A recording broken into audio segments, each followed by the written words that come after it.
this is Milan.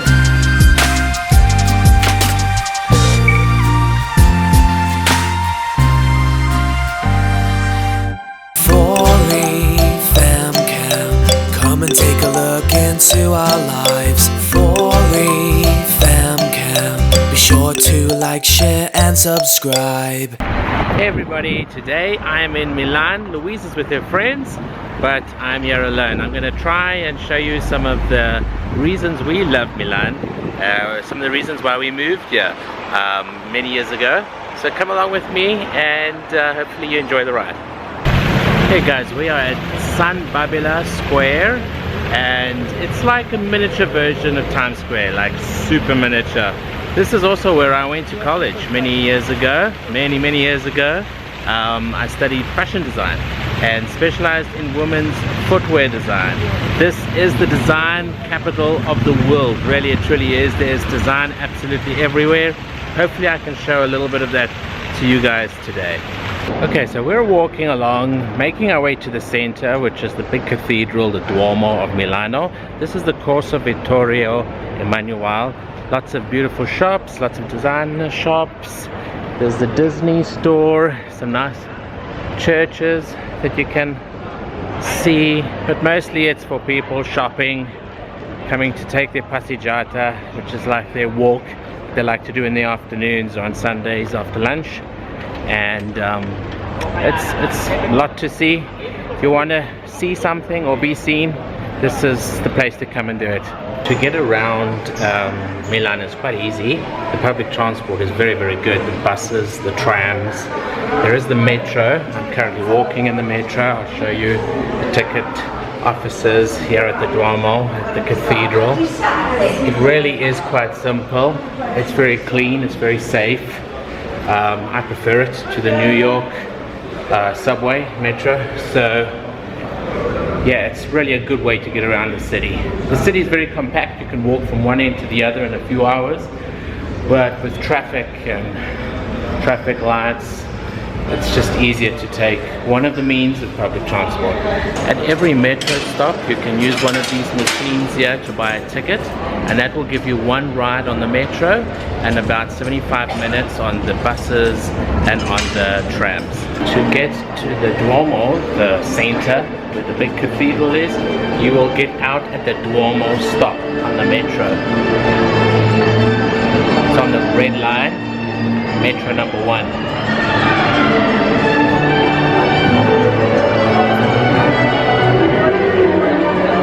You'll see behind me we have the Duomo. That took 500 years to build with marble. They had to create canals to bring the marble from Tuscany, and that's another part of the city that has beautiful canals that they used to transport these marble blocks on. There are statues everywhere on this cathedral. This is the square outside the cathedral, always the center and hub of activity here in the city.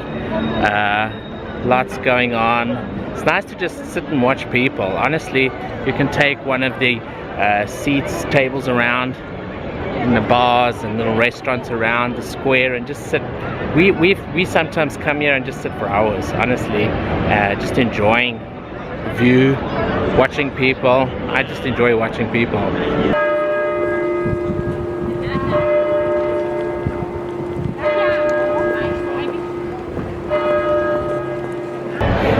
If you want to go inside the cathedral, you're going to have to queue up here in this queue behind me, where the military will just check you, make sure you're not carrying anything you're not supposed to be carrying. Ladies, don't come with very revealing clothing. Try to keep your shirt, longer shirt, no short shorts or short skirts. They won't let you in for that reason at all. Look at this beautiful bronze door here. Look at the detail on this.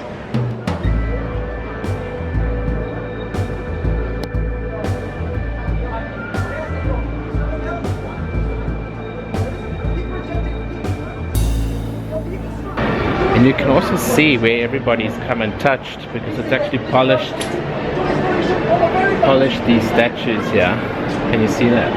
Giving them a whole different color. Behind me we have the Galleria, Vittorio Emanuele. I gotta try to remember all these names, they're real tongue twisters. And that's famous for the Prada shop that's in there, the fashion shop. And it's also nice to just take a walk through there.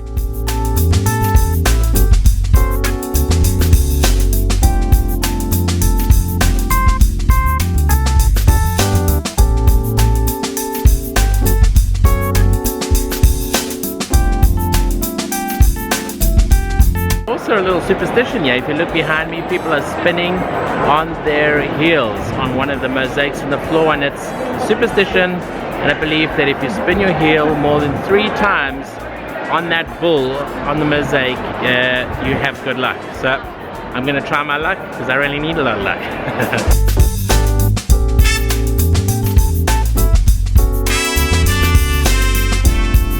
Milan as a city is transforming in terms of its identity, in terms of its look.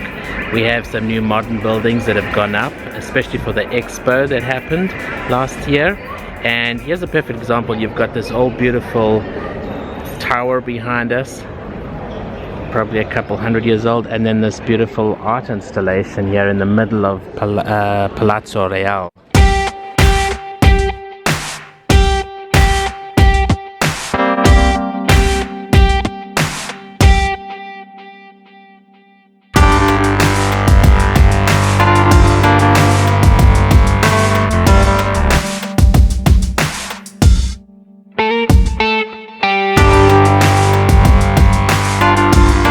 As I was saying, the city has changed, and certainly changed since I was a student here. When I was a student, shops were closed on weekends and you couldn't find a burger anywhere. Now there are burger joints popping up everywhere, lots of more American food, and shops are staying open much later. I'm going to take you to one of my favorite burger joints.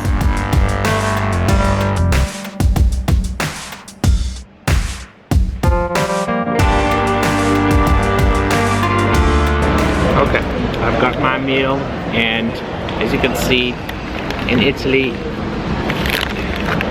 sauces are not a big thing here, so be prepared to often add your own ketchup and barbecue sauce.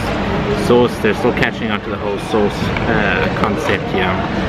There are places that will make a really delicious saucy burger, but otherwise everything is a little more simple, a little more plain. What gives you an idea that scooters are popular in Italy? Look at that, guys. Another form of transport, if you're visiting and you want to get around in a more healthy way, is these bike me's.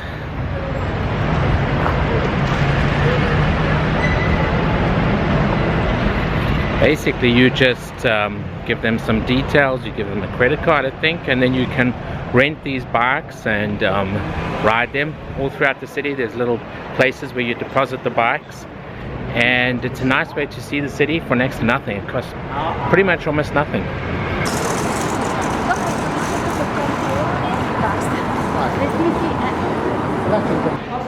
Okay, I'm walking in the fashion district of Milan, which is where all the top boutiques are, all the famous brands are. It's quite pretty to take a walk through here. Obviously, you need a lot of money to buy any of the fashion over here. I do have a hot tip for anyone who's interested. In the comments, in the description below, I'm gonna put a place where you can buy designer clothes here in Italy for a fraction of the price. It's not gonna be the latest fashions that you're seeing in the stores, but it's gonna be a season or two a little bit older. Many of the top fashion houses now have their own little restaurants, and Armani's even started their own hotel. They've got their own chocolaterias. Armani has his own flower shop. So they're really expanding into multiple fields and industries because the brand is so strong and it's in demand around the world. You could pretty much produce anything and people will buy it because it's got that Armani label. There are also areas that have that old Italian charm. This is one of them. This is the Brera region, which is the very arty area. Just want to show you guys this beautiful wall here. Look at this wall in this bar.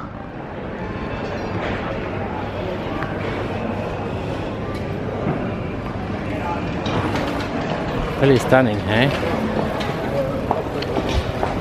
This art area This Brera region has a very famous art school, one of the oldest in Italy. It's where Gabby would love to come and study.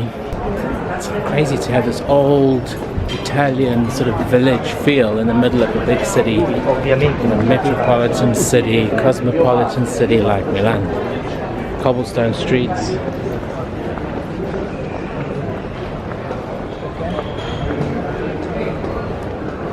There's a little bit of everything in Milan. You have your canals, your cathedrals, your old village style, your modern city. It's really a city for everybody.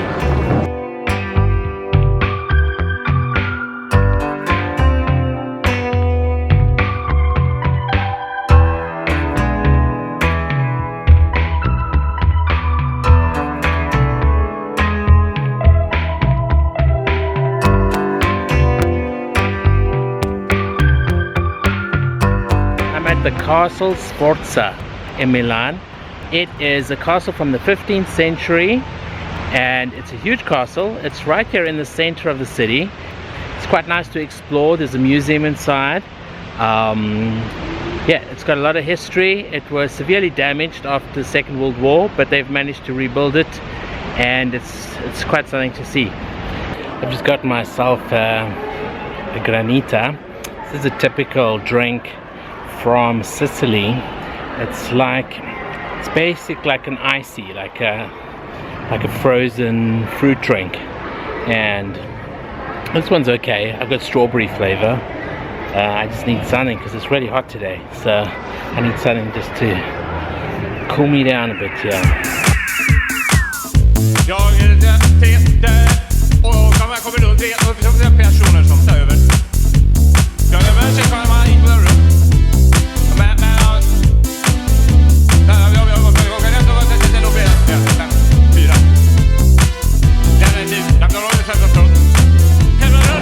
Want to help you when you come to Milan or Italy. And so here's another tip. If you want to eat good Italian food at a reasonable price, don't go eat where all the tourists are eating. Try to find a place a little bit out of the way, a little bit more away from the attractions where you can see locals eating, and the chances are you're going to have a better meal. Anything near a tourist attraction, you can expect to pay at least double to what you should be paying. And because they know that you're a tourist and you're not coming back, there is no need to make that meal delicious or have any kind of quality standard to it. So really, also don't trust everything TripAdvisor says.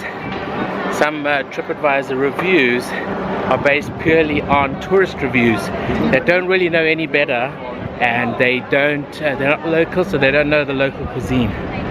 And you know, your first pasta could be fantastic, meanwhile it could be absolutely rubbish. So try to find a place that's filled with locals, and chances are you're going to eat really, really well.